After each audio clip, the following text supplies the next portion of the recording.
Welcome to the show, Mr. Gazdick. Well, hello, Mr. Co-host Craig. How you doing, man? I'm doing better than you are, apparently. Yeah, before the mics came on, I'm kind of freaking out about my eyes. I don't know, maybe. Yeah, I think Chris is going blind on us or something, folks. Maybe it's just allergies or something, Or he and could be seeing spirits. We're gonna get the Ouija board out here in a minute. or just the whiny See therapist. if we can I don't contact the know. dead. Just the whiny guy. Welcome to another edition of Through a Therapist's Eyes. Chris Gazdick, and you are Craig Graves. DW said you need to say your own name. I don't know. Craig Graves. There you go, man. Make DW happy, won't we? Our goal is to create emotional growth through the medium of the podcast. Please being aware this is not a delivery of therapy service in any way. It's important people realize that, right? We have a email that you can contact me directly with, contact@throughatherapist'seyes.com. That is a great way for us to interact, as well as the podcast blog tab. Craig, this is the human emotional experience. Let's figure this thing out together, shall we? Let's do it, man. We got sponsored Metrolina Psychotherapy. That's where we are. Belmont, 704-461-8253. You want to turn us on to Mr. Matthew Hanks? Yes, Matthew Hanks. If you have realty needs in the Gaston County area, then Matthew Hanks' team is your. That's who you need to go to. I always want to say reality, man. Hanks Realty. Reality? Hanks Realty. Oh, you almost got you. I can't say that 5 times fast. Matthew at hanksrealitygroup.com. Attention Deficit Disorder, ADD, or referred to as ADHD. What's the difference? I'm going to sound off on that, man. That thing has driven me nuts for a few years now, to say the least. But I got to give a shout out to DH, man. I'm jokingly going to call him designated hitter, but he's out there, and we were talking about this. He had an addition to the show that I thought was really cool when we get to talking about daily effects and some stuff about Terry Bradshaw. But hey there, buddy. So attention deficit disorder, yeah. Helpful episodes that we have from the past, Craig. Mindfulness, episode 5. Neurology, we just did episode 45 and 46.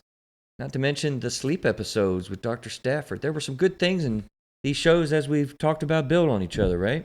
Yeah, they're starting to build on each other. Yeah, You know? definitely are. Got a lot of interrelatedness in our mental health factors, and this is definitely one of them. I think where some of the prior things we've talked about on the show will help us for sure, especially probably highlighting mindfulness. I mean, I thought it was cool. I literally about a half hour just got done listening to episode 46, and I thought it was cool how you heard mindfulness kind of weaving in and out of a lot of these shows. I thought that was funny that you see it that way. Yeah.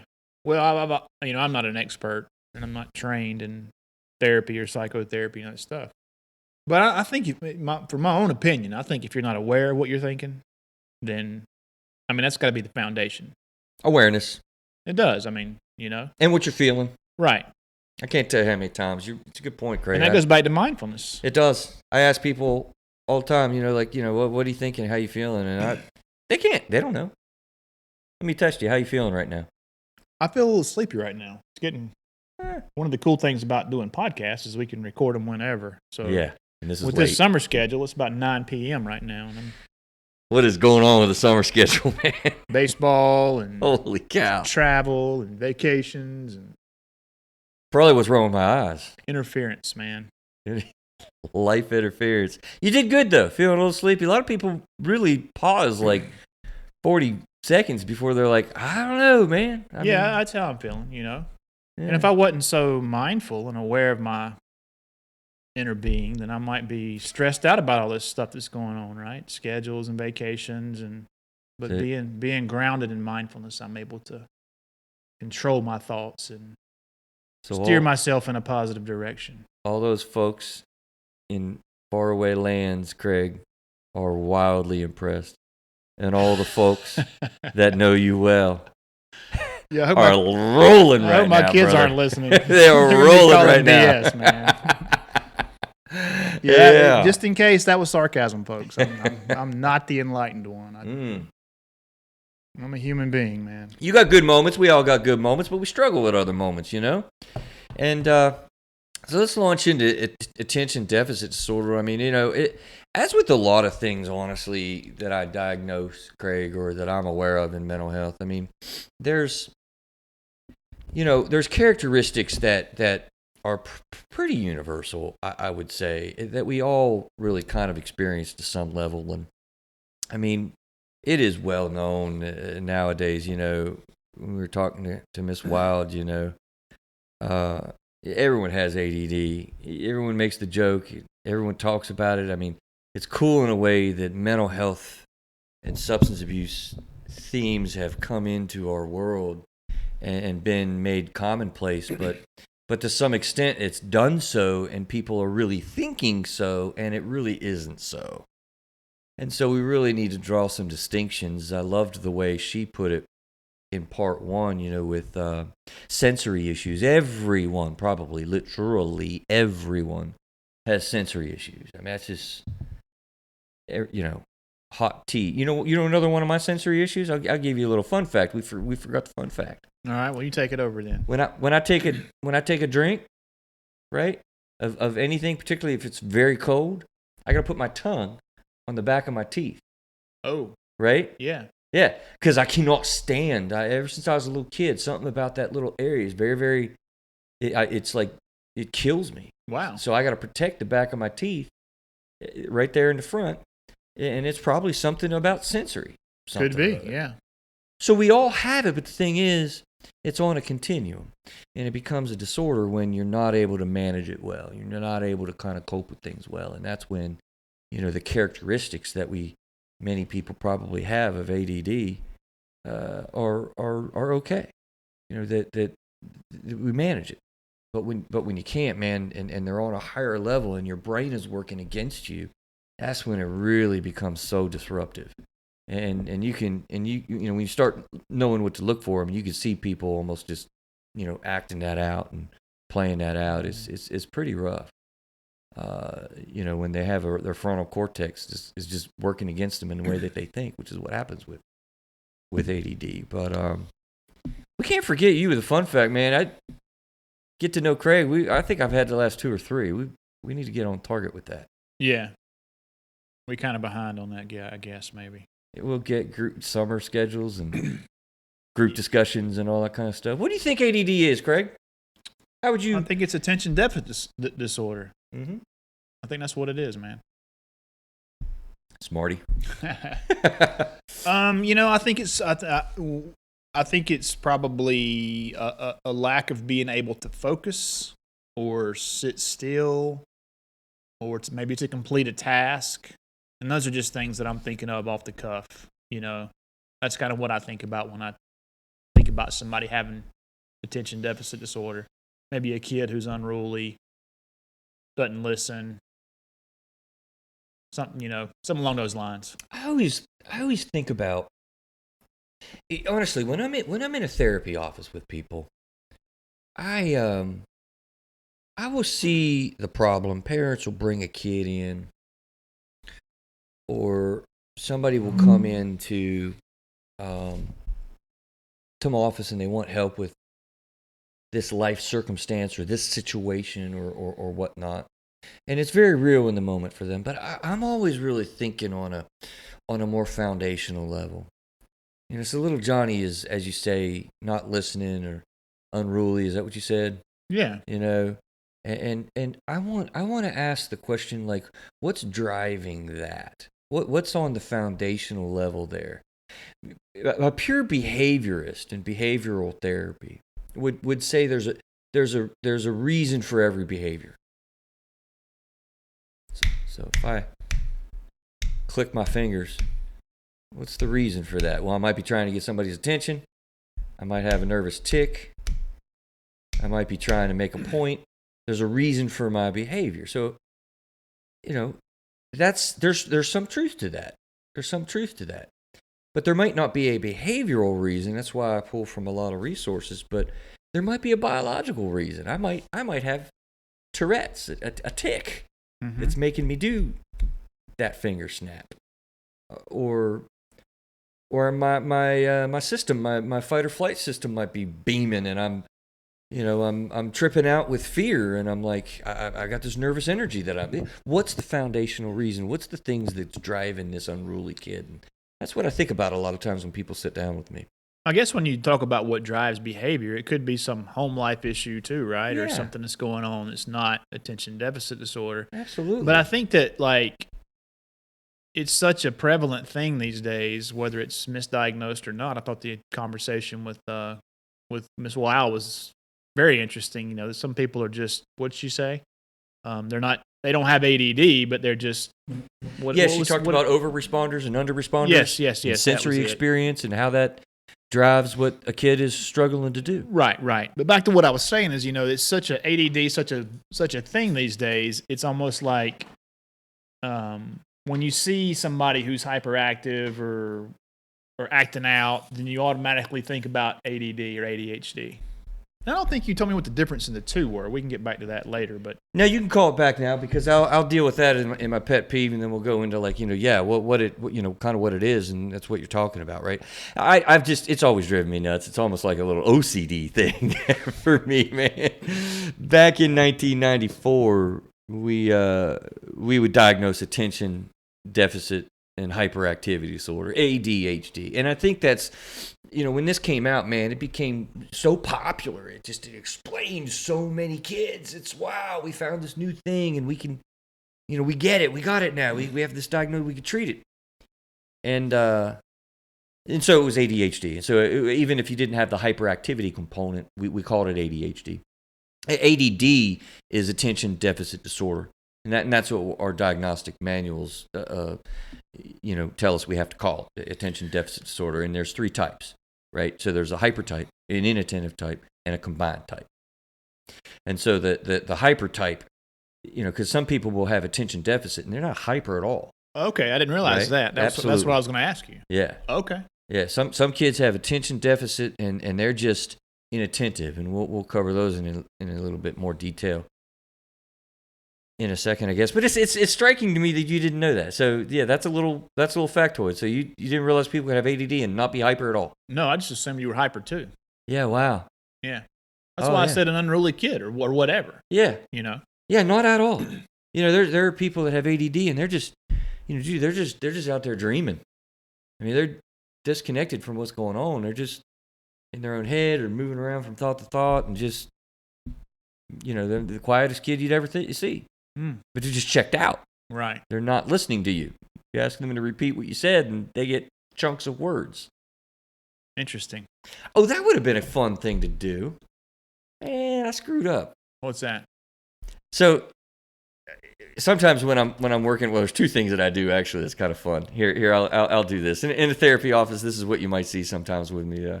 I've got an activity where kids will love it, man. They'll love this activity where we're wanting their parents to understand what their brains are going through, right? And because they're thinking so many thoughts, it's like this thought and that thought and that thought and this thought and this thing and that thing. It's kind of like those all things need to be attended to, and they move from them.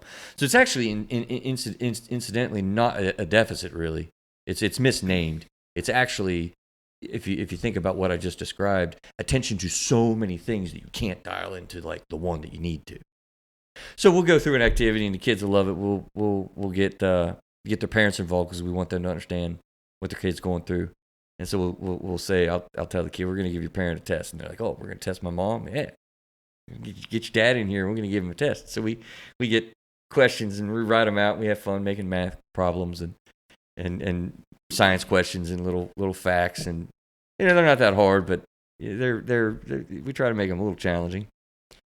And then what we do is we say to the kid, all right, we're gonna mess with your parents, man. We're gonna tell your dad to sit here and do this little test for us while we play music. We throw a ball around and we ask him questions, and we're gonna try to distract him. And I elicit them in and just cause havoc. These poor parents come in sometimes and they're trying. I mean, some of them are very mindful and dutiful, man. They really want to answer the questions and they're doing this and this and that. Man, we got music going, we got balls flying, we're making the whistling sounds and dancing and having a good time. And the point.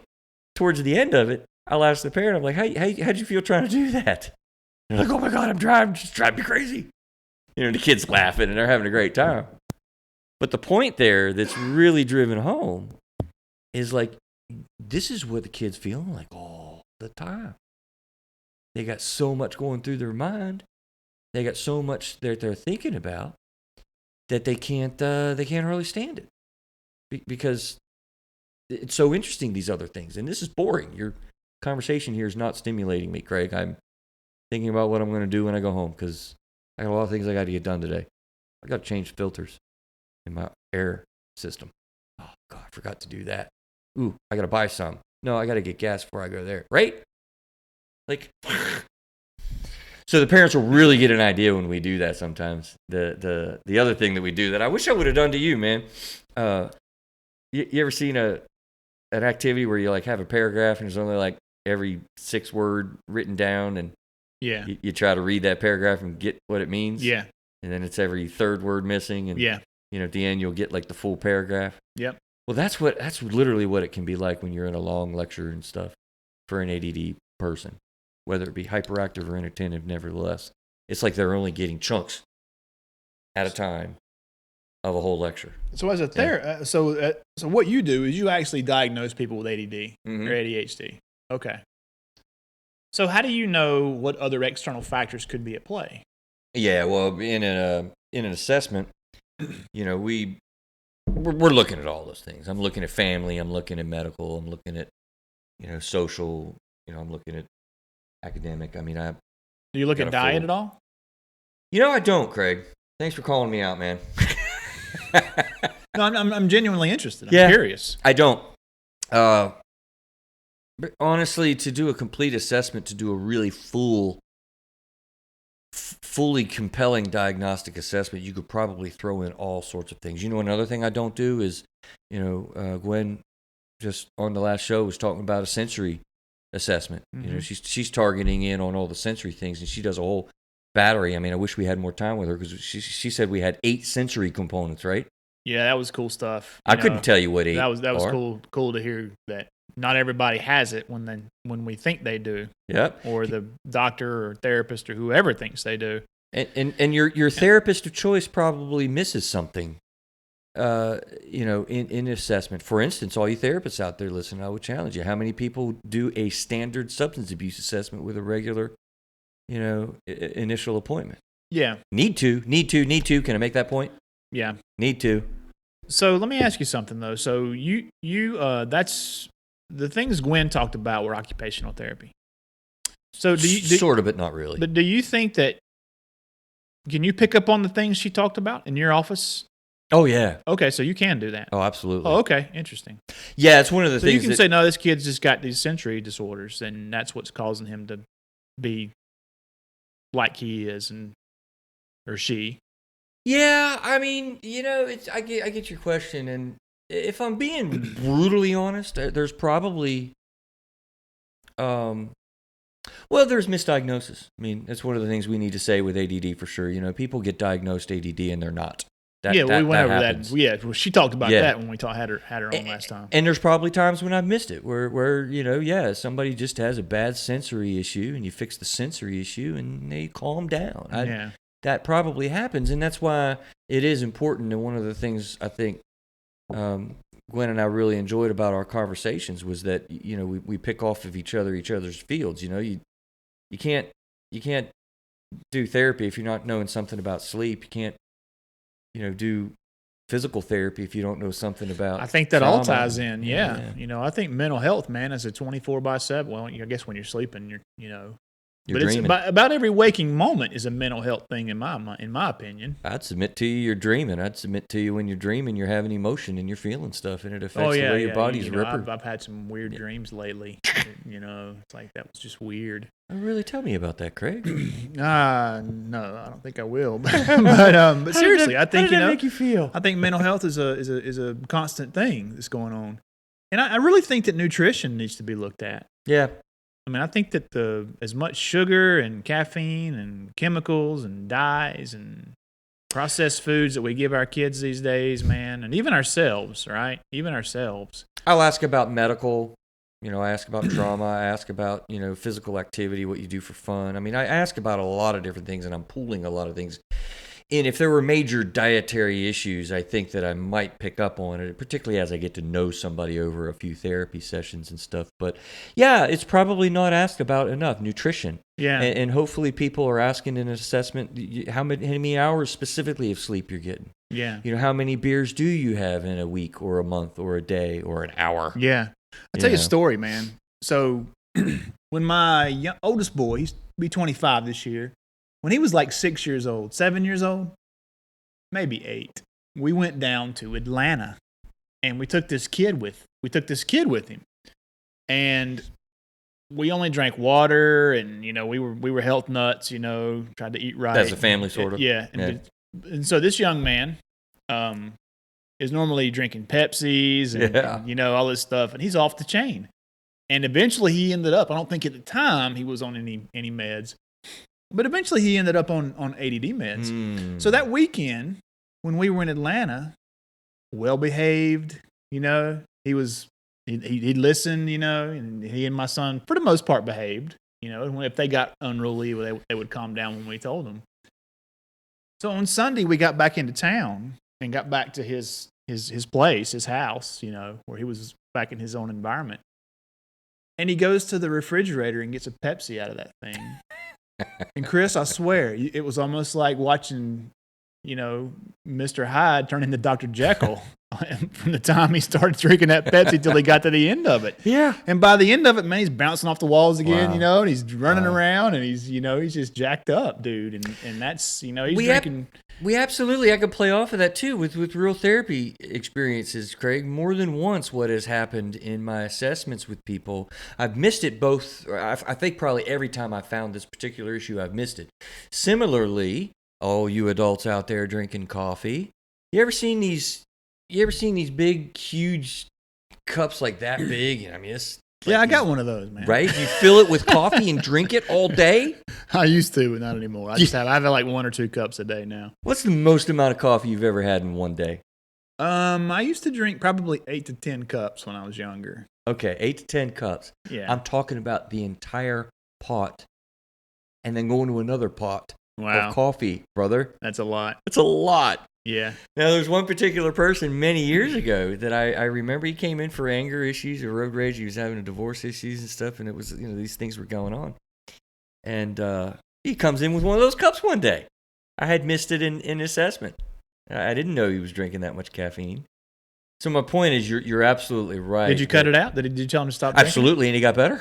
Yeah, there you go. There you go. Still had a lot of the other issues and stuff, but his mood changed dramatically. Yeah. Dramatically. Yeah. So caffeine is a big factor. Sugar is a big factor. Nutrition and exercise. Those are things that need to be paid attention to. Absolutely. And so as a parent, and there's probably parents listening, if you think your kid has ADD, potentially look at his diet, right? Yeah. I would use meds. I would make sure that he had something before I put him on meds, him or her. And so if his diet needs to change, I would go through that process before I'd start giving him some kind of medications. But I think you got to be careful at the same time. I don't want to speak out of both sides of my mouth because I don't want to freak people out either. Remember this big red dye thing? Yeah. That might be a real thing. I haven't heard about it for the longest time now, to be honest with you. It's very easy to test, right? You take it out of your diet for a week and see what happens. And I think my point is that for a lot of people, if you did that, it wouldn't make any difference. It may not. Right. And if it don't, then go in That different was direction. quite the rave. When did the red dye fear come out? I don't know when that came out. Oh, man. I don't know when that came out. People were freaked out. But that's my point, man. You can make a change for 10 days and see what happens. It's only 10 days. In the grand scheme of things, it's nothing. Particularly, like you say, with sodas and candy. Quit drinking candy or quit drinking sodas and eating candy or drinking big cups of coffee for a week and see what happens. Yeah. If the issue's still there, then obviously that was not it. Or it might not be the full picture. It probably isn't the full picture because things are much more dynamic than that. But yeah, you got to look at that. You got to look at that stuff. Now everyone out there is drinking their cup of coffee, driving to work, freaking out, man. Again, it was a pot of coffee. But let's go into a little bit of particulars and specifics with what we're really looking for. I already threw out my pet peeve. It's ADD, folks, attention deficit disorder. But if people want to say hang on to the ADHD, I'm fine with that. It's just a personal thing. But it is definitely inattentive type, hyper type, and combined type. And we got some things on the show notes, add.org for support and kind of everything ADD. It looks pretty cool little spot that I landed on. But This other one would just come, WebMD. They gave a nice little review on, the 3 types there and kind of the things that you're looking for. I don't want to make this a diagnostics teaching show, so blowing over it super quick are the things that you would kind of, think of, Craig, like you were talking about. Inattention, disorganization, problem staying on task, constant daydreaming, not paying attention when spoken directly to. They highlight impulsivity. I'm not even going to go from reading that or looking at that, but your impulsive kid is going to be real jittery, real shaky. You'll see body moving and just wiggling in their seat. Yeah. Incidentally, parenting, you can't put a kid with ADD in timeout, for instance. Like, you got to pay attention to kind of what's going on. They get into lying behavior and being dishonest because they've been impulsive and they're not able to kind of go through a executive decision making process to think things through all the way. So they're real impulsive. Hyperactivity, you get the kid that's always tapping or making noises. They're talking. And all of this is especially in situations where it's not age appropriate. Age right appropriate. Okay. You don't want to have a 5-year-old trying to act like a 7th grader and expect them to do that. That's not age appropriate. That's what we mean by that. So there's 3 types, and I think that the thing I want to maybe transition to and make a big point about, without doing a bunch of the diagnostics, is something that we used to, because if you do suspect ADD, go to a professional and get a professional diagnosis with somebody who's going to be detailed with that. Now, I didn't plan on going through this, but because it occurred to me as I was just saying that's going to be detailed about that. I don't know. Do I want to be controversial or not? Kind of trying to self-regulate right now, Craig. Listen, you got to be careful about taking them to the pediatrician and saying they're not paying attention in school, their grades are down. The pediatrician's going to say, can they concentrate? You're going to say no, and they're going to give them meds. And that might be very appropriate. I don't want to down anybody who hears it and goes to a doctor for that. I just want you to kind of be careful in questioning that a little bit more. I want a little bit more detail. I want a little bit more time spent specifically on the mental health for these little guys so they can understand what's really going on. If your kid's older and they're in junior high or high school, you give them Adderall, or you're in college. My doctor made the comment to me. He's like, Chris, if I give you Adderall, you're going to think a little clearer. You're going to be a little crisper. You'll focus a little better. So, you see what I'm saying? Yeah. That snap quick diagnostic stuff kind of drives me nuts. Me too. We've talked about that before on this show. But it happens a lot with kids. And that's unfortunate. We've just talked about one thing that you could potentially do, unless you're already doing that, eating healthy and cutting out a bunch of that junk. I'm assuming you're going to talk to us about how to treat it. Yeah. Here at the end, number 4. Okay, well, I'll just table my questions until then. What do we try to do in therapy sessions? Sir. Yeah, so I want to highlight something that we really thought about early on when ADD came out. You ever hear that it's a kid issue? It's a kid disorder? Yeah. Is it an adult disorder? Yeah, I don't think about adults when I think about it. Yeah. And the reality of it is that's the way we used to see it as a professional, Craig. Back in the day, we would not... The term adult ADD didn't exist. It didn't really exist in the 90s when it came out, was doing this work, or probably really even the 2000s. I don't know when we started thinking about adult ADD. I know some adults that have it, though. Yeah? I mean, really, they admit it to me. I mean, it's no, not yeah. like I'm not judging people. Okay. Yeah.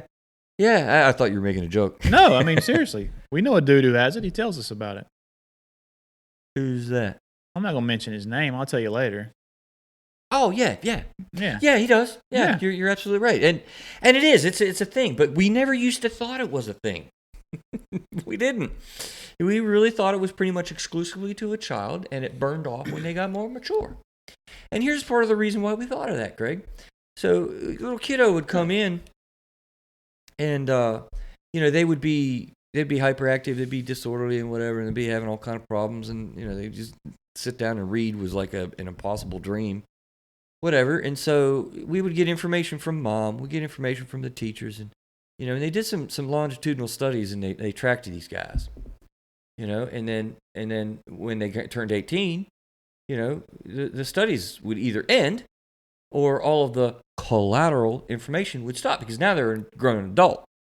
You don't sit down with a 25-year-old, a 30-year-old, a 35-year-old and say, hey, what's your mommy saying about your behavior? Mm-hmm. What's your employer saying about your behavior? That's interesting. I never thought about these things, right? Yeah. If you have ADD as a kid, and it's not just a kid thing, you should have it when you're older too, right? And you do, because what we started to do, some researcher, love you researchers out there, some researcher got smart about it. And said, wait a minute, we're not asking anybody around this person's life what their life is really like, insofar as the observable things that loved ones around that adult are seeing. That's very interesting. Right? So they did a longitudinal study that tracked 50 or however many people, and they kept on asking the parents in the kid's adult life. They started asking the spouses. They started asking coworkers questions in addition to when they were young, the teachers and the parents and the whomever. And what they found is, as a child, the kid was like, oh yeah, it's not a problem. I'm fine. I'm, particularly teenagers, the parents and everybody else was saying, holy cow, no, you don't know what you're saying, man. You don't know what I'm saying. You never listen to me. You start to get to the adult, and the adult themselves is saying, yeah, I don't really have a problem. Pay attention. I make money. I'm working. I'm responsible. But the wife is sitting there saying, dude, can you sit down for more than 5 minutes and have a conversation with me? So we totally realized, like, wow, this does not burn off at all.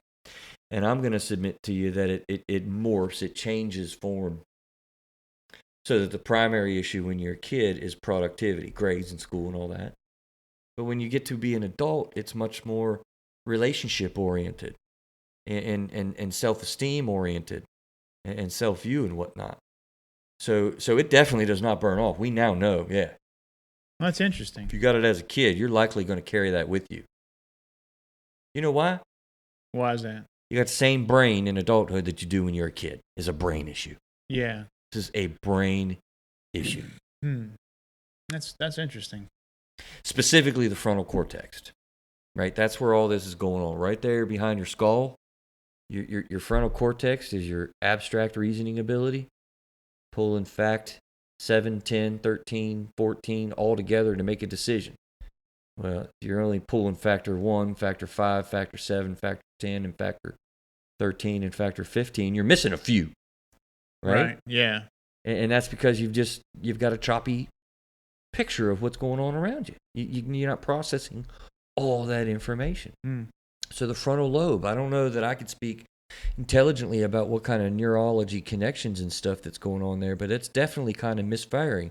As a matter of fact, that's what happens with stimulants that work well pretty quickly.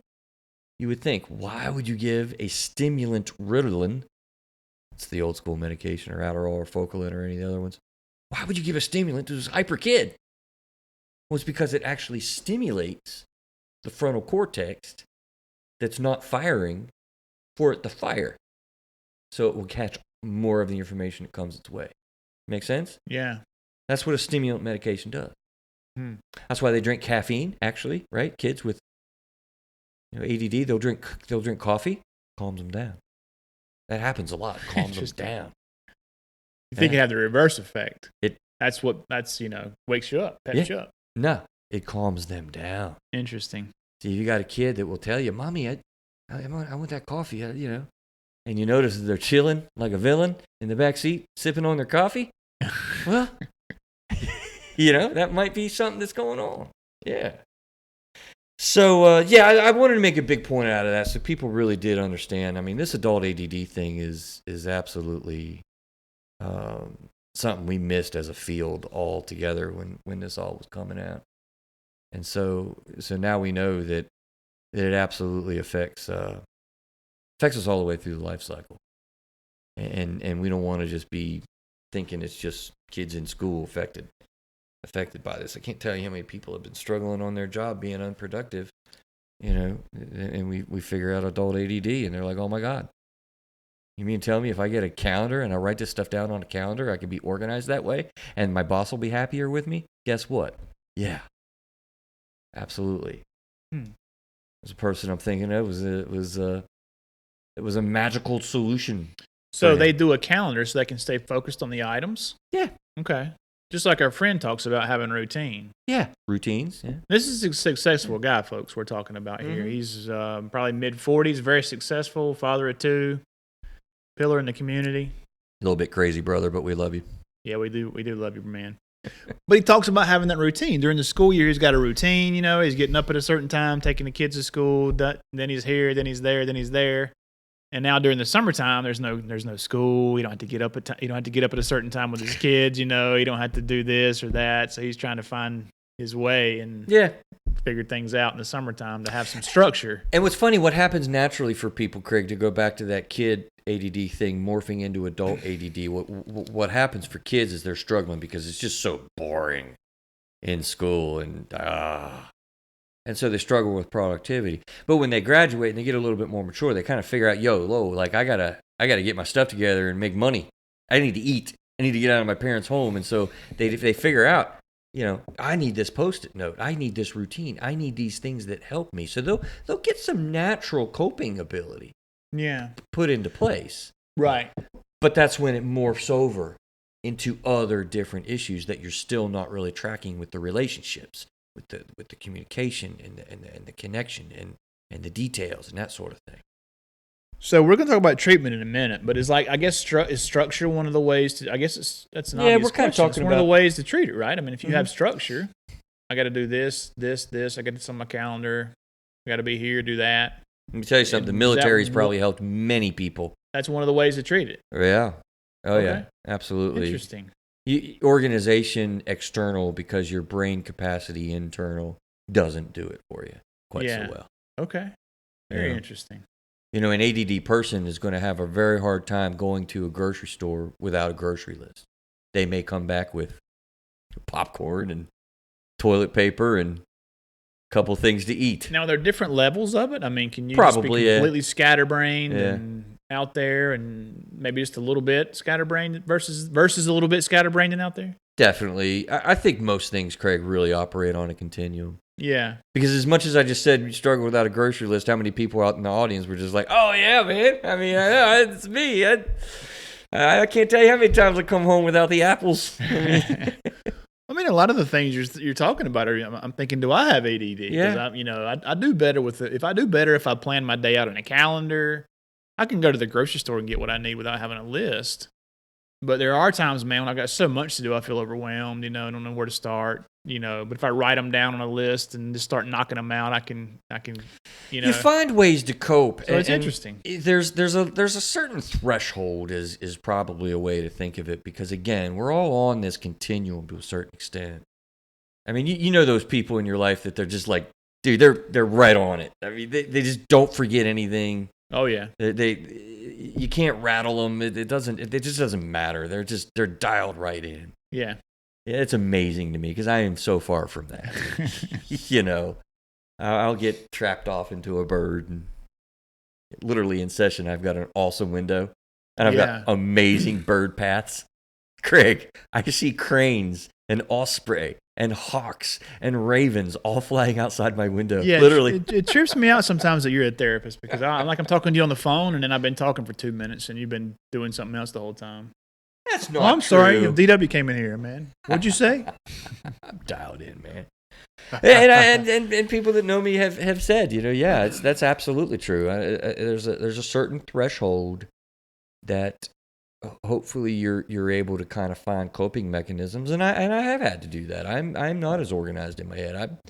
I if I don't write it down in my book, it's not going to happen. Yeah. So what else, Chris? We talked about structure. So how does mindfulness play into treating this thing? I feel like it's a good question. First of all, I think you've got to really realize. Remember, it's one of the things I loved about Gwen. We were really connected on having a teaching model when working with people, because people really aren't as aware of themselves as you think they are. And part of my job really is to And sometimes I completely swing and miss.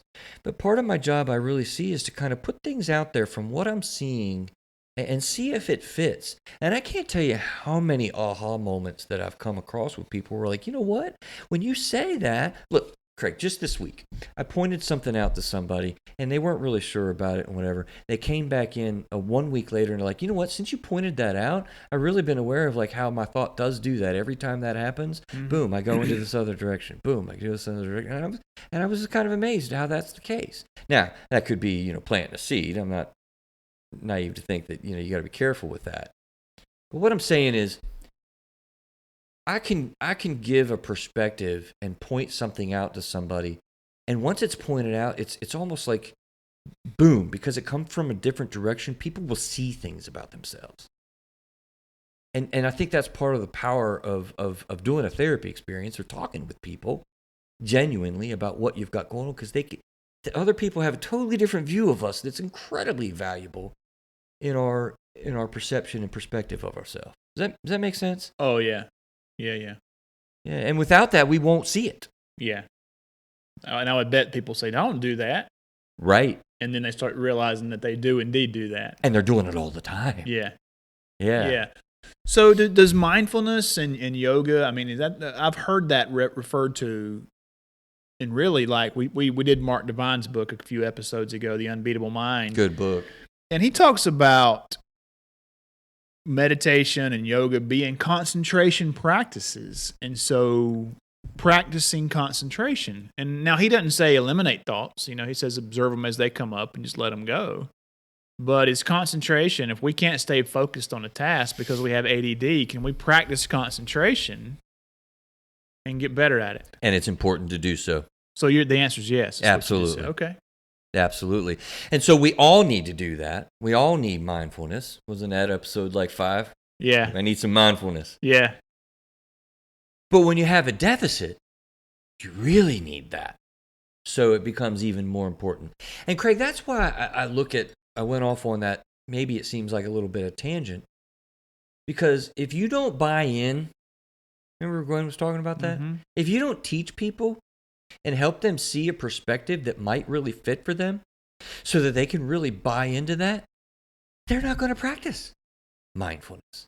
They're not going to be in the moment and pay closer attention. But if you know that you've got this kind of going on and that's your tendency, and you want to do a really good job in this presentation because you're going to create a sale for this presentation, then you're really going to be a little bit more attentive to preparing yourself for that first 5 minutes before and in the middle, taking inventory and whatever else is helpful that you figure out. You got to buy in. And if people don't buy in, they won't do anything about it. And then they won't even be aware of it. And then the crap just keeps on going on in the patterns that we have. Right? Yeah, like Groundhog Day. Yeah. When you don't even know you're doing something or something's going on, it'll just keep on going on. Groundhog Day every day. That's interesting. So structure, mindfulness. What else we talk about? We're out of order. Oh, have I messed you up? No, you haven't messed me up. We'll go there and then we'll come back actually because finding workarounds, technology help. Post-it notes. I guess I was talking about that, the little kids don't realize they have to be productive, and so they just don't do those things. Some of these things will come in naturally. But helping kids, again, getting them to buy into this, why didn't you turn your homework assignment in? And are they being just, oppositional, first of all? Or are they being lazy, or are they being, just uninterested and dumb kids, or are they overwhelmed and they just can't do the work? Listen, none of that's probably true. But I do want to go back since I'm on that because, one of the things that we'll continue this list of what you do a little bit, Craig, but real life effects of ADD is something I wanted to talk about. And that's something that we really need to hit strongly, because one of the things that drives me nuts about this kind of stuff, Craig, is, these little guys and gals are really struggling. By the way, girls have ADD too. Guys have more prevalence, but girls do too. We think it's always a boy thing. It's not. They believe that stuff. I mean, think about that. They believe what? They're stupid. They're lazy. They're unmotivated. They're the troublemaker. They're unruly. Well, I can't do school. It's just not for me. I can't stand this stuff. Let me tell you something. We need to identify what the behavior is so that we can help them understand that these messages that they give to themselves, they get from other people, and then they give it to themselves even more, and then they get it from other people. You see how that grinds into their psyche, that they identify as a lazy, unintelligent, unmotivated person who's not able to be successful in school. And it's just not true. It's not true. And it bothers me because, it's an issue that's mislabeled, and I'm talking to the kid, as they're a little bit older, as teenagers, and they've really bought into that stuff. And then I'm talking to them about as adults, and I identify attention deficit issues, and they're, as an adult, Craig, believing this stuff. They haven't put themselves out there in their career because they've kind of incorporated self-view issues with this. Because some knuckleheads taught them that? Because their parents were on their case telling them they're lazy. Yeah. Because their teachers were frustrated with them. Yeah, that's a shame. Because people all around them misunderstood kind of what was going on. Yeah, yeah. I think that we try to put kids in a box, walk a straight line, sit in the desk and be quiet for 8 hours. And like we talked about last time, we're cutting out recess and stuff like that. They need movement, and they need to be up and doing things. And some kids just don't learn that way. Oh, man. And Gwen was talking about people with sensory stuff doing that, Craig. I mean, when ADD is there, man, there are some kids sometimes, Craig. I almost can just diagnostically tell a kid has ADD when they come into my office and they touch 7 toys. I don't know how you put that kid into a classroom and have them sit down. I really genuinely feel awful that they're faced with that, because they have literally touched 7 of my toys and had them out at wanting to play with them all at the same time. Mm. Which, incidentally, I'll put in a rule in my office. The kid learns real quick that we play with one thing at a time and only one thing. We put things back before we go in. And I'll provide some structure in our session and teach them that way and whatnot. But, oh, my gosh, this kid's all over the place. Yeah. Bouncing off the walls with the hyper type. And, they don't have a prayer in our academic system that doesn't incorporate that. Learning styles and stuff. So, anyway, sorry, I just got off onto a rant with that, because the self-view that comes on just bugs me so bad, because people will believe that. But a little bit more back to what you were saying with, what do we do with it? Well, let me ask you something before we get to the next thing. We were talking about mindfulness and concentration practices and getting better at it, and we probably answered this question on one of the technology episodes. But if we can get better at concentration, do all the distractions make us worse as far as our attention deficits go? I think so. And I'm talking about phones specifically, and social media, and we've talked about it a lot lately. Does that decrease somebody's level of their ability to concentrate? I think so. Yeah, I really do. I think so. I can't speak to it on a neurobiological molecular level or whatever that people are smarter than me to do, but how can it not? At the conference I was at recently, the guy made it simple. Brain. You want to know what the brain is and how it works? The brain is what the brain does. Yeah. So if you train your brain, when little kids, I'll get a little train out. We'll play choo-choo trains with my Thomas Tank Engine, and I'll be like, all right, so we want to train our brain to behave differently. The answer is most markedly yes. If you're training your brain like a monk in the mountains, you're going to be pretty chill. Yeah. If you're training your brain like on a game show, I don't know, what's a chaotic example? I'll tell you what, if you work at Chuck E. Cheese, your brain chemistry is going to be different. Yeah. I coached a little after school running program for boys. There's a girls on the run, and now there's a let me run, which is for boys. And Good programs. my middle son's 16 now. Yeah, great programs. He started doing that when he was in the 4th grade. And so I helped coach. And so I coached him through his 2 years of school, and then I stayed on for like 3 more years. So I did a total of 5 years of coaching these kids. And they their attention spans progressively got worse. And like Worse. my last year doing this, the kids would interrupt, we would run, and then we would do a little lesson, and then we'd have a snack or whatever, and it'd be the end of the day. Yeah. And so, and several people, there was a couple men and women who coached as long as I did. And they're like, I don't want these guys they won't behave. I don't want to do this anymore.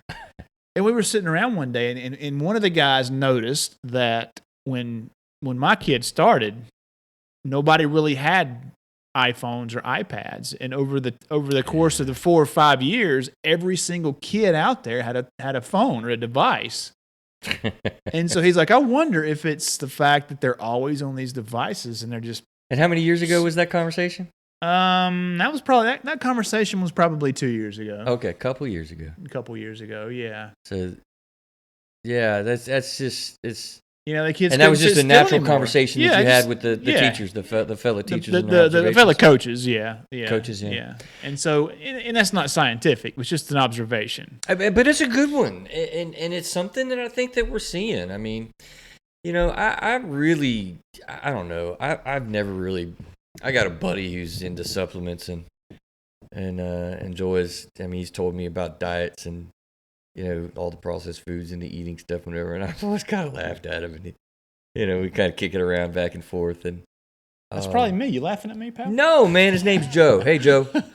And but I tell you, more and more recently, I'm kind of really being thoughtful about that. And I've never really disagreed that all y'all's eating whatever you eat with eggs and stuff and supplements. All of y'all. That's a Southern thing, folks. All of y'all. All of y'all doing what he's doing. There's really something to it. I would be willing to bet that there's something in our environment and the way that we're going at it. My wife makes the point. She heard somewhere that you go into a grocery store and the only thing you ever needed and the only thing you ever had was when you were a kid is you'd go to a grocery store and it's everything on the outside of the grocery store. Did you ever realize that? Yeah. Everything on the outside wall of that grocery store is all you need. Yeah, stay out of the aisles, folks. It's nothing but garbage. Yeah. Yeah. Of course, that's usually where they got the Coke aisle and the beer aisle. I don't know. I mean, what you got? Can you really avoid all those? Crackers and oatmeal. Oatmeal's good for you, though, isn't it? Come on, that's in the aisles. It depends, man. Oatmeal's got to be good for you. It depends on who you listen to. Canned fruit. It's in a can. That's bad. It's probably not as good as fresh fruit, but it's not as bad as other stuff. I'm coming around to it. I could see when there'd be a day when I'd shop for nothing but the outside wall. Yeah. Yeah. I do believe fresh fruits and vegetables are better for you. But a lot of the diet fads, and you got to be skeptical because a lot of those are just funded by the people who are, milk is great for you. Sponsored by the dairy industry, I mean, and that's just an example. I'm not saying milk's bad for you. You can go out and make up your own mind. Well, I think neither of us are dietary specialists by far. You're way ahead of the game in that than I am. I would venture to say. But I appreciate your statement. The faddish diet stuff that does scare me. I don't know that we need to go that far with all that. But, yeah, I think if you eat fruits and vegetables and don't eat out of a box, you're probably doing all right. Don't eat out of a box. Yeah. Can you eat fruits and vegetables out of a box? Actually, you can. You can. Yeah, absolutely you can. That's crazy. So what else do we want to do? Getting back in, dialed in for what to do. So work intently on self-talk. Get positive and believe in self, Craig, is something that I went off on my rant when you were asking what besides mindfulness and structure, that type of stuff, because that was first on my list that I kind of just brainstormed. What do we do? What do we try to do in therapy sessions, And that sent me off on my rant because the self-talk with people with ADD is just horrible. Yeah, and Horrible.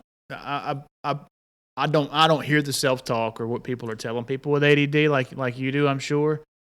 But I mean, you think about me and my son were having this conversation today. And school's great. I'm not knocking school. Yeah. But some folks don't learn well in a school environment.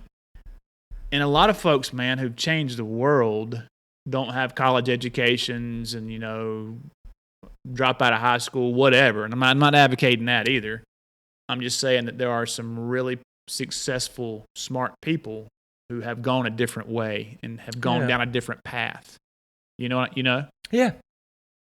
And some of those people, honestly, Craig, are people that felt a drive, felt frustrated, felt anger because they were really misunderstood. Yeah. In the academic arena.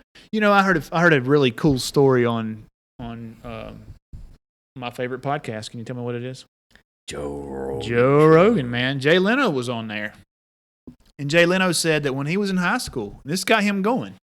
He thought he would end up in some factory job or something there in his hometown, yeah, I've right? heard him talk about that. Leno has ADD. I've heard him talk about that. This teacher, his English teacher, she pulled him aside one day, and she said, "Hey, you're not a very good student." She said, she started off with that. "You're not a very good student, but I've seen how you make these kids laugh. So why don't you go home and work on a thing, and then come back and do it in front of the class, and I'll give you a grade." Wow. So he said he was blown away. Wow. And so he goes home and he sits down and starts working on this thing that he's going to do in front of the class. He said before he knew it, 2 hours had passed by. He said he'd never sat down and focused on anything for 2 hours his whole entire life. Oh, my God. He goes back to school the next day. And, the kids are rolling while he's up there. It's Jay Leno, right? Yeah. The kids are up there rolling while he's talking. And the teacher gave him an A. And that started his comedy career, man. That gave him confidence in himself to go do what he's done throughout his life. And he started a scholarship fund in this lady's name. Wow, and cool. stayed in touch with her until she passed away.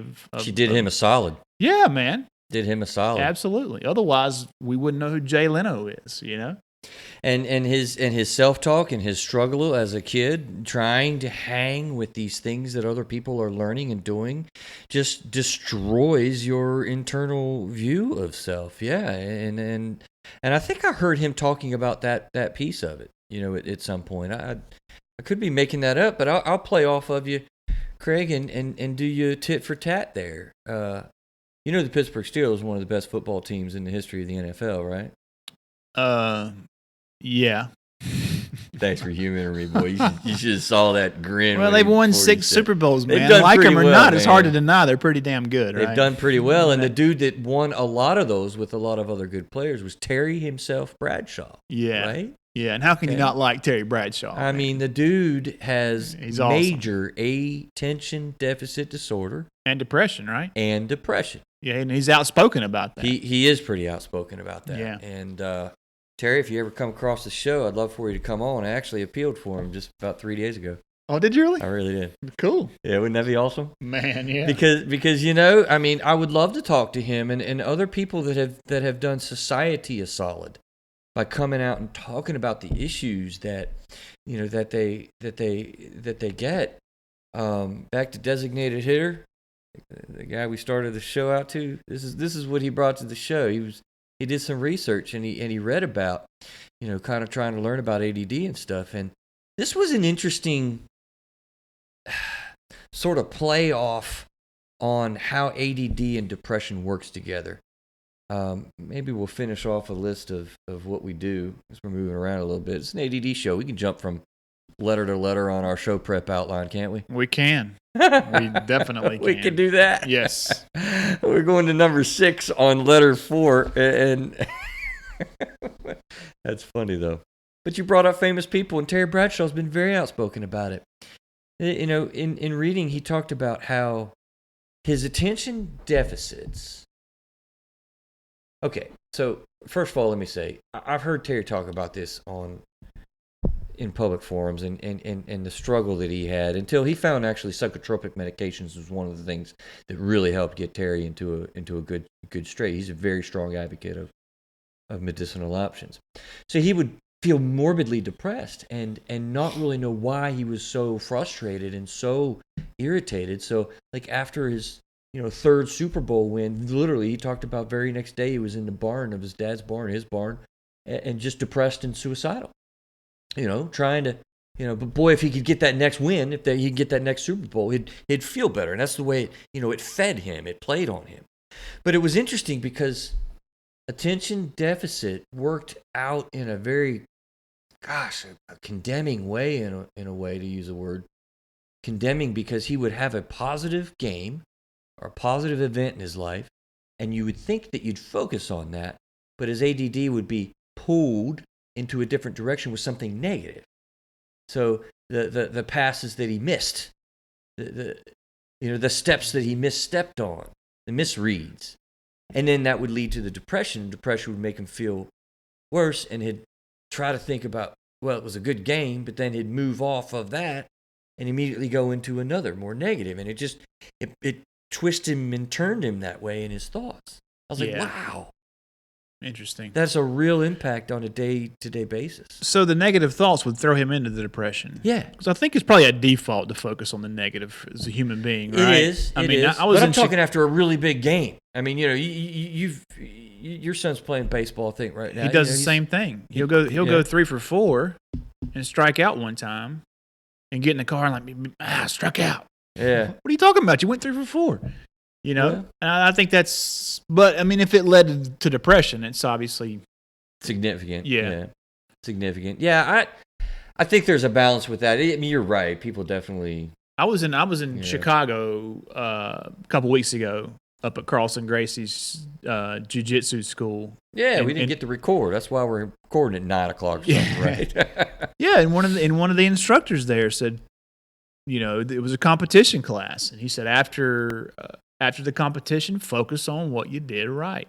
Win or lose, focus on what you did, what you did right. Because don't we always think about what we did that was bad? Takes us back to strategies. And everybody said, yeah, I guess we do, Yeah, it takes us back to strategies. Yeah. To feel better, to feel good. Focus on the positives. You really, it creates direct hopefulness and a positive vibe and medicine for the soul against all of the mislabels of laziness and difficulty. But again, that's when it's working against you, it's hard to kind of stand into some of these strategies, by the way. Yeah. Strategies are great. People come to me all the time and ask me, what strategy can I do for this? What strategy can I do for that?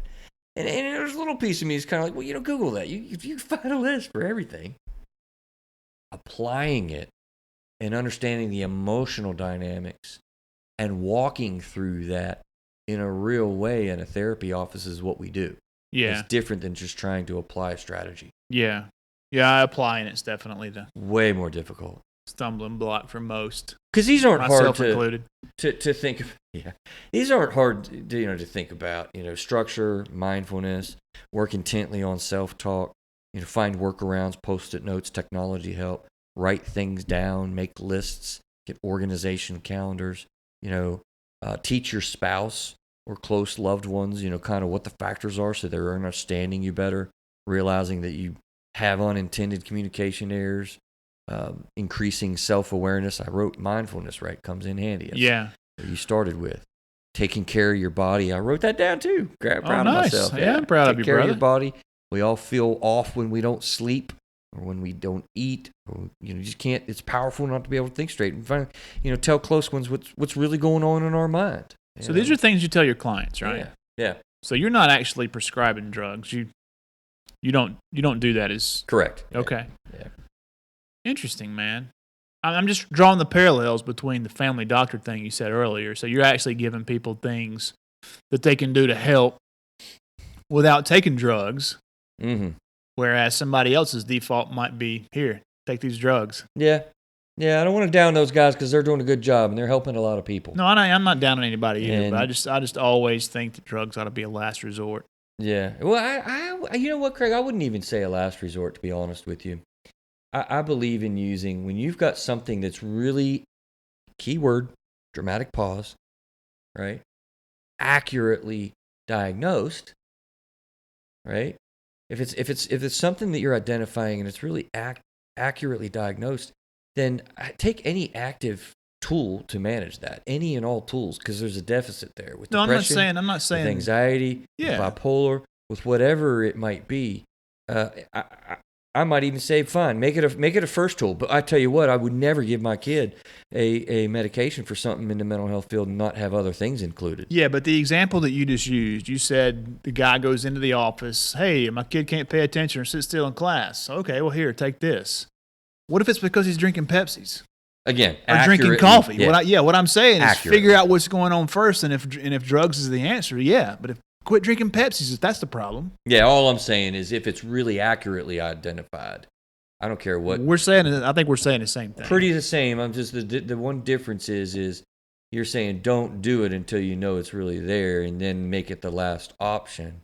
And I'm saying don't do anything. Well, do whatever that helps, but just make sure it's right. Just make sure it's accurate. Don't be flippant about taking medications without getting clear clarity on what's really going on, particularly with things like ADD. So it is about I think we're saying the exact same thing. Quit drinking Pepsis for a week or eating processed food for a week and see if that makes a change before you get a lifetime of drugs.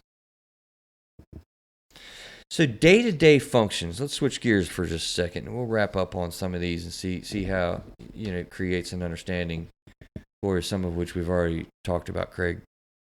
In kids, real-life day-to-day impacts of this stuff that we're talking about with frontal cortex functioning troubles that ADD is, right? Boredom is a killer. They drift away. And it just, they have to find things that they're interested in. Like one of the things I always say when you're having a hard time reading, don't try to make a kid read about some fairy tale dancing butterfly.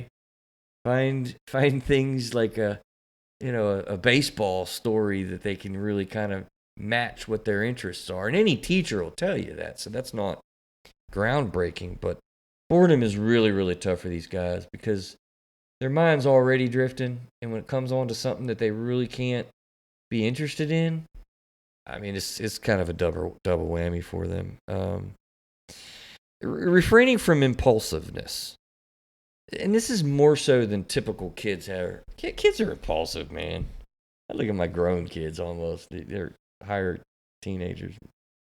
They're very, very impulsive. But the levels of impulsivity is, what we're looking at there. Their decision making. We did a show on decision making. Remember? Yeah, I remember. Their decision making is really scary because typically kids are only factoring in 3 of the 9 factors, but they're getting 1 sometimes with severe ADD, and that's all they're going by. They don't see anything else. They don't stop long enough to think about anything else.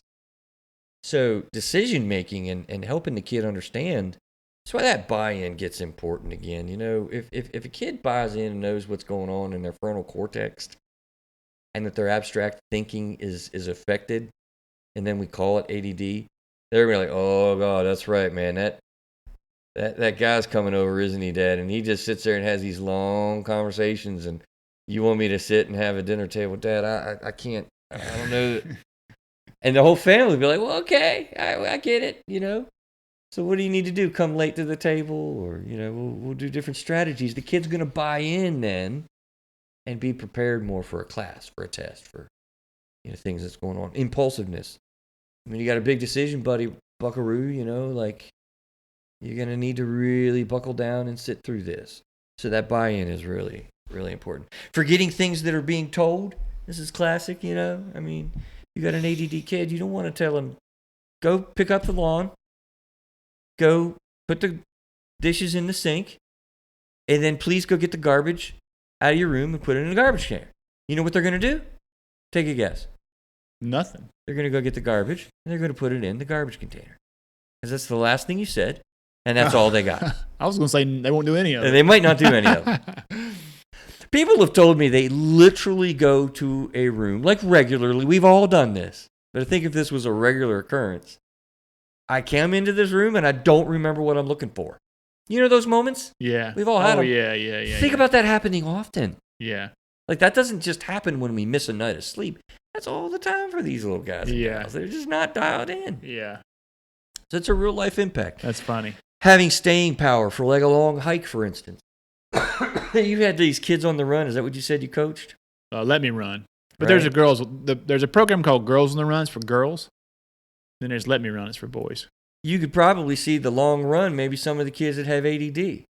You know, they're just running off the side of the road before you get to the end of the trail. They're playing out with the lake. Yeah, there might have been a couple that way. Yeah, right. Playing with sticks or throwing rocks or. Poor frustration tolerance. I'll tell you, you know, it just, they can't not tolerate some of the things that we think age appropriately they should, and we need to help them with some of the sensory stuff. Because, by the way, the reason why this followed Gwen's show was purposeful. There is a high correlation to people with ADD. They will have also anxiety and or depression, and I'll find a lot of sensory experiences. It's really overlapped, man.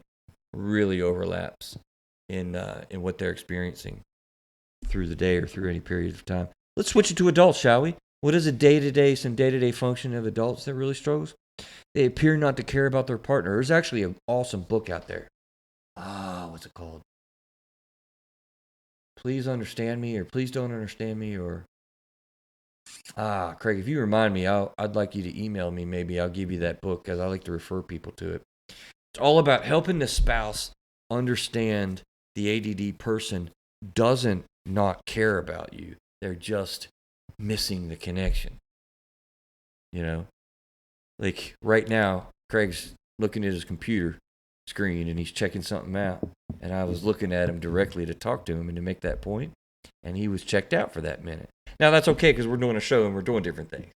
So I'm not offended. It's a good thing. Right?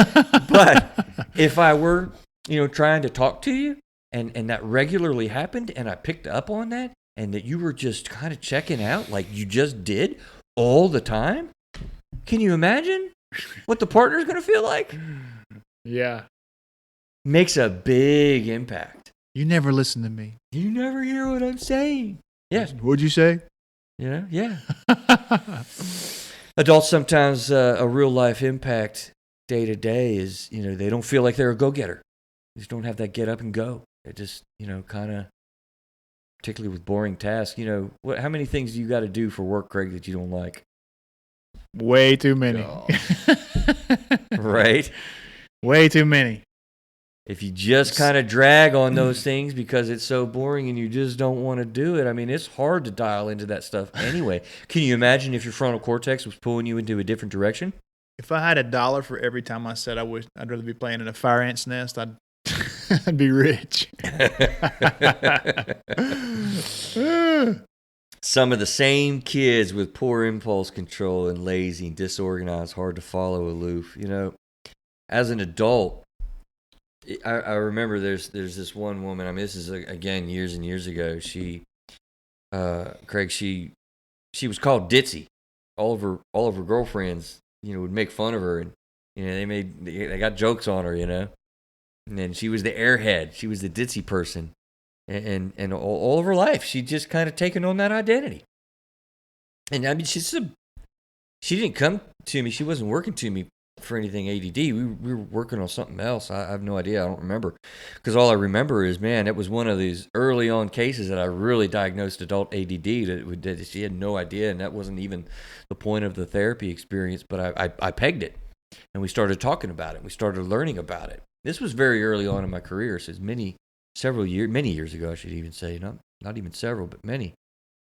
And Craig, she was shocked. Back to when I was saying what happens in a therapy experience, when you have somebody point something out, you get an insight from it. It's like, oh wow, I never thought about that. Dude, we started talking about these ADD characteristics and what it is and sort of how it works and what it kind of looks like and some of the patterns that might be developed from that. And you could see her thoughts lighten up, gaining connection and gaining traction. And then again, she told me, she's like, you know what my nickname is, Chris? She's like, airy. And I'm like, oh my God, like, wow, like really? She's like, yeah, because I'm always the airhead. I've always been the one that's silly. So she's got ADD? Absolutely had ADD and never knew it well into her adulthood. Wow. It was really cool to help her sort of make those connections and redefine that. That's very interesting. That view so of there herself. could be people listening to the show right now who have these symptoms and they're suffering from this thing and don't even know it. It's one of the reasons why I'm passionate about doing this show. Wow. Because I think that's common. Wow. I think that happens a lot. And when you start kind of pulling that together, you really begin. I mean, it's one of the most rewarding. Some of the rewarding things about my job, I should say, is, when a person makes connection with those things and redefines the way they see themselves, it's really humbling to be a part of that process for somebody and to be able to make a connection with that person and do that for them. That's very interesting. It's powerful. And very, very, very interesting, man. Because I'm telling you, this self-talk that we get when you've got something where your body's really working against you, it just grinds at you, it eats at you, it bugs at you, it just runs you down. That's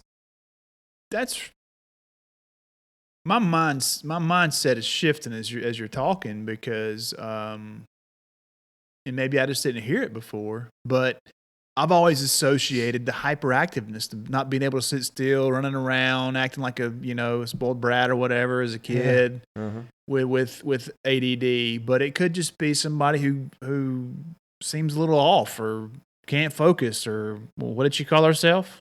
Airy. Yeah, Her nickname was Airy. so that could be it. Just not a very good student. Mm-hmm. I'm just unmotivated to do my work or whatever. I think if you look at behavior and you look at problems that people have, it's again, we started the show with this, and maybe we begin to kind of wind down with it. Yeah, we're running a little bit long on this one, which is okay. I don't want to miss anything. Why is this thing that way? What's the driver here? What's the foundational piece that's really getting someone going on that level? And if you can get to understanding that and look into that, there's value in that. You might be finding depression. You might be finding something. You might be finding a trauma experience. You might be finding things you didn't know were there for a very long time. Right. And so with attention deficit disorder, and I think I know the answer to this, but you might be completely uninterested in history, for example, but when you're doing something that's in your element, you're totally zoned in. Oh, yes. Yeah, I'm glad you said that because that's actually something that's really confusing, sometimes diagnostically confusing for therapists out there or somebody who doesn't specialize in ADD. You'll have a hyper focus with these guys or gals, right? They'll be just lasered into their area because of interest. It's almost like an autism spectrum thing, Yeah. where you're hyper focused on stuff because you can tune out all the noise. If you find something that really grabs you, like a sport, I'm really in it, because it helps me tune out all this crap that I'm always thinking about. My mind's jumping around with. No, I can really jump in there with that, and it just sucks them in. And so there's that, and that you wouldn't think that you'd have hyper focus characteristics at times with an ADD person, but that's precisely what happens. Well, that's kind of like the thing with Jay Leno, right? He was It a is. terrible student in school, but when he started writing comedy, man, he's one of the best comics ever in history. And honestly, when he's on the stage, I can't speak for him, and I have no idea. I haven't heard him say. He didn't say he had ADD. Let me make it clear: he didn't say he had ADD on Rogan's show. My point in using that was he just wasn't a good student. And this I thought you said earlier this he teacher did. saw it. I don't think so. Maybe I'm wrong about that. But this teacher saw that he wasn't fitting into the mold of a student, and went off. And he went off. Thing. Well, I'm glad you're qualifying that because I thought you did say earlier that he did talk about openly in public that he has ADD, and that was a part of his picture. No, I don't think so. I could be wrong. I'll go back and rewatch and update. Okay, because because after you said that, I went and said I think I've heard that too, and I thought I had. Well, maybe we had. Maybe that was it. My only point there was this teacher don't want to out him if he. Yeah, he wasn't wasn't a great student or whatever, and the self talk that was probably going on in his mind, he was going to be in a factory, but yet this woman saw something else. And I just didn't want Jay emailing us or coming down on us, man, and coming like, hey. I heard that you guys were saying, Yeah. I'd invite him on the show. Don't get me wrong, but yeah, but that's interesting that you could be laser focused in one area, but be suffering from attention deficit disorder. Tunes out all the other noise. Tunes out everything else. Yeah, that's fascinating. Helps you actually feel a little calmer. Yeah, we've gone a little long. I apologize for that. Just get a little bit passionate about these topics, Craig. What can I say, man? Yeah, Chris has got ADD unless he's talking about therapy. Then he's like zoned in. Oh, God. I don't know. Take us out of here. I'll tell you where we're going next. Okay. Maybe, huh? Yeah, maybe. We don't know where we're going next. I actually do. Oh, do you? I do. I'm interested to hear. Actually, through a therapistdies.com, folks. You can stream the show live or not live, but you can stream the show soon, right? Hopefully so. You're talking about this camera now. I'm gonna bring it up every time. We're trying to get a camera. Be like, we're trying to. We've got a YouTube channel. You can listen out there, but you can't see us yet. I mean, we've got the audio files published, and we're trying to get some camera equipment and figure out how to do the camera thing so you can see our smiling, happy faces. But right now, you can listen to us on YouTube. You can stream from the website. We're also on just about every podcast platform out there. Still working on Pandora. I haven't got that one yet as of the recording of this show. Mad at those guys. You can find links to our YouTube channel, our Facebook and Instagram on the website, throughwiththerapistdies.com. If you're listening to the show and enjoying the content, please tell your friends, man. That would really help us out, help us to get the word out about mental health and mental health type issues. Leave us a 5-star review and subscribe on your podcast listener. And sign up for the email list. And email us directly. contact@throughwiththerapisteyes.com. You can also send an anonymous email too. I don't want to leave that out because if you go to the Contact Us page, you can just put in the body of the email and then the subject and leave the name and email address blank.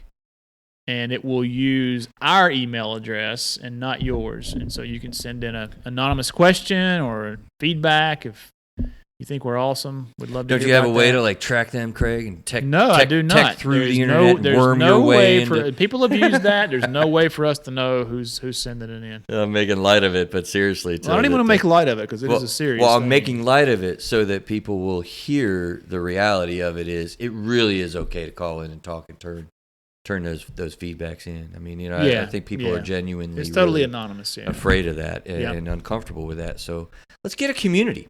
We want to get a community going so that we can really have some interaction, and those anonymous ways are a good way to do that.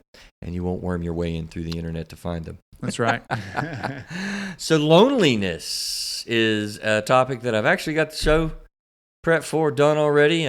We've had just such a crazy summer schedule, and it's a cool topic that somebody brought up actually in session recently, and I was like, oh my gosh. I need to do that. We haven't done that. And so I've got some good thoughts about loneliness that we want to kick into. And we've got my dear good buddy Aaron Clark. He has committed to come back on. We talked about doing that. Craig, can you believe it has been a year since the tragedy of episode 3? I did know that. Folks, if you haven't listened to episode 3, go do that because we're going to have a follow-up with Aaron in a couple of weeks. Yeah. Aaron's such a brave person to really come on and talk about his experience and what goes on with that. And I think one of the things he'll say and we'll talk about, never really would have thought of this, buddy, but the second year is harder than the first year. Yeah. Than when you go through a tragedy of some sort, either a major diagnosis or probably any. Yeah. If you haven't heard that show and you don't know what we're talking about, Aaron Clark lost his son Cody to an AVM. Yeah, to an AVM. And the show we talk about what an AVM is, but basically Cody passed away unexpectedly. He was young, 13 years old. Yeah, and so Aaron came on to episode 3 and talked about that event and how he and his family are dealing with it. And he's going to come back and do a follow up with us.